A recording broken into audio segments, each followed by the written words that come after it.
চির অভাগী সিঙ্গেল আমি, বাড়ি থেকে বিয়া দেয় না।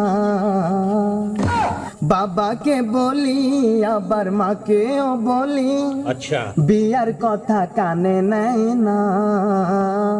হেই, সারা দেশে শান্তি নাই, আমার একটা বউ নাই, আমার একটা বউ চাই। বউ ছাড়া রাতে আমি একলা একলা কেমনে ঘুমাই। হেই, আসসালামু আলাইকুম মিয়া ভাই।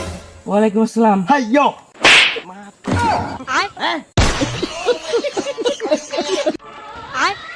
মিয়া ভাই, আরে আপনি আমার গায়ে হাত তুললেন মিয়া ভাই।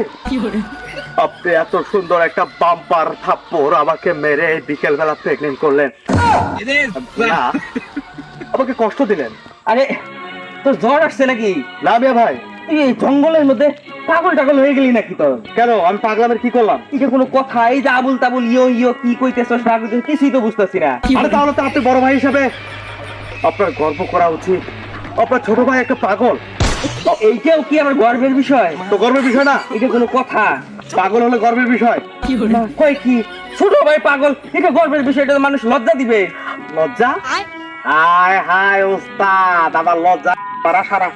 আরে আপনার লজ্জা আছে? এই মিয়া ভাই, আপনার লজ্জা আছে? আপনার আপনার ছোট ভাই আমি, আর আমি বিয়ে করে নিয়ে এই সিঙ্গেল জীবন নিয়ে অতিষ্ঠ আমি। প্রতি রাতে ঘুমাতে গেলে আমার সেই হবু বউকে মিস করি। আরে বউকে জড়িয়ে ঘুমানোর যে শান্তি, এটা শুধুমাত্র আপনি অনুভব করেন মিয়া ভাই, কারণ আপনি বিবাহিত। কিন্তু আমার মতো একজন সিঙ্গেল কপাল পোড়া ছেলেকে আপনি বিয়ে না দিয়ে আপনি বলছেন যে আপনার লজ্জা। আরে লজ্জা কার? আমি তো বিয়ে করিনি, এই যে আমার বউ নেই, আমি এখনো সিঙ্গেল। আর আপনার মতো একজন জলজান্ত এরকম বড় ভাই থাকতে আপনি এই শোন, তুই তো বিয়ে করতে চাস, তুই তো নিজেই কোনো রুজি রোজগার করস না, বউরে কি খাওয়াবি? হ্যাঁ, রুজি রোজগার? হায় হায়, বউরে কি খাওয়াবো? আর আমার বউ কি না খেয়ে মরবে? আর আপনার বউ যে খায়, আমার ভাবি, হ্যাঁ সম্মানিতা ভাবি যান, সে তো খায়, না খেয়ে মরে নাই। একটা বউ যদি আমার বাবা পালতে পারে, তাহলে আমার বউকে সে পালতে পারবে। শোন, নিজের বেলায় 16 আনা আর পরের বেলায়। তোর এই পাগলামির জন্যই আব্বা বগুড়া গেছে ধান কাটবার। আব্বার মাথাটা তো তুই খাইতি সারা দিন যায়, 24 ঘন্টা খালি বিয়া দাও বিয়া দাও, বউ দাও বউ দাও। হ্যাঁ, আব্বা গেছে রাগ করে বগুড়া ধান কাটতে, হ্যাঁ তুই আমার মাথাটা একদিন খাইতেছস। তোর জ্বালায় আমিও জামগা বগুড়া ধান কাটবার। আই মিয়া ভাই, এত সুন্দর সুখবরের জন্য আপনাকে অভিনন্দন জানাই। আপনি এই মুহূর্তে যান চলে যান বগুড়ায় ধান কাটতে যান। আপনাকে আমি আর এই বাড়িতে দেখতে চাই না। আপনি আমার বড় ভাই হিসাবে একজন ব্যর্থ মানুষ, একজন ব্যর্থ পুরুষ। আপনি হারবাল খান।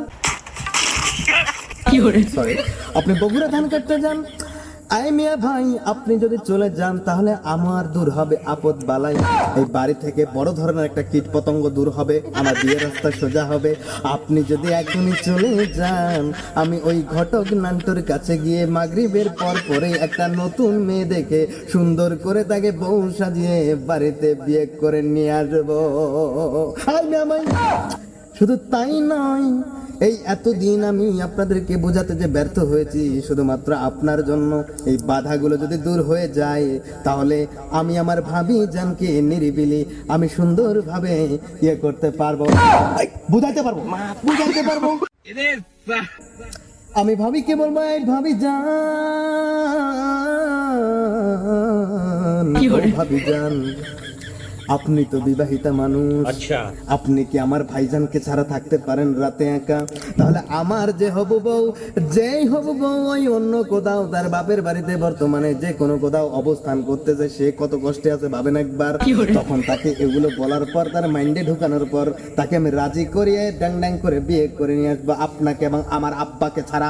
কারণ আপনাদের মতো এরকম ব্যর্থ গার্ডিয়ান থাকা না থাকা সমান। আরে তুই কি মনে করছস আমি বগুড়া ধান কাটবার যাবো, পরে বাইতে রেখে